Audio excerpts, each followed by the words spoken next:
मैं मैं बाबा टिल्लू टिल्लू नाम मेरा बाबा टिल्लू। तर काय विषय पब्लिक, मी तुमचा सर्वांचा लाडका हर्ष. तर आज आहे 1 जानेवारी, त्यामुळे लवकर उठलो, आंघोळ वगैरे करून फ्रेश झालो आणि मंदिराकडे निघालो. पहिले तर आम्ही डुबकेश्वर महादेव मंदिरमध्ये गेलो, दर्शन वगैरे केले आणि त्यानंतर निघलो खोडाई माता मंदिराकडे.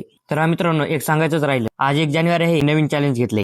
तर ते चॅलेंज काय आहे हे सगळं तुम्हाला कळेल, फक्त व्हिडिओ शेवटपर्यंत पहा. तर चला, बघता बघता खोडाई माता मंदिर पण आहात. मग काही आलो, दर्शन वगैरे केले, त्यानंतर सर्व देवांना एकच प्रार्थना केली, जे मी चॅलेंज घेतले ते लवकरच कम्प्लीट हो. मग काय दर्शन वगैरे ते झालते, मग फोटो वगैरे काढले आणि त्यानंतर निघालो आम्ही पुढे. मग आलो तर आम्ही जीटीपी कॉलेजला आलो. तसंच सगळेजण म्हणाले ग्राउंड लय भारी रनिंगला. मग मी त्यांना बोललो, अरे ग्राउंड तर भारी, पण 10 दिवस झालं आपण 5चा अलार्म लावतो, एक दिवशी तरी उठलोत का? मग आमच्या गप्पा तिथं बंद झाल्या आणि त्यानंतर निघतो आम्ही वागेश्वरी माताच्या मंदिराकडे. मंदिर तर भाऊ पूर्ण टेकडीवर आहे, त्यामुळे खूप मजा येणार. मग काय त्यानंतर खूप मोठी टेकडी चढलो आम्ही, फायनली पोहोचलो मंदिरात. दर्शन केलं आणि त्यानंतर निघलो आम्ही नंदुरबारचा नजारा पाहिला. अरे हा, बोलण्याच्या नादात एक गोष्ट सांगायचीच राहील, तर मी चॅलेंज काय घेतलेलं आहे. तर पब्लिक, ते चॅलेंज असं आहे, एका वर्षात आपल्या आयडीवर फॉलोअर्स कंप्लीट करायचे आहेत. ते चॅलेंज पूर्ण होईल की नाही होईल हे तर मला माहित नाही, पण मी प्रयत्न फुल करेल. तर कसा वाटला आजचा ब्लॉग कमेंट करून नक्की सांग. आणि हा, तुमच्या भावाला फॉलो करायला विसरू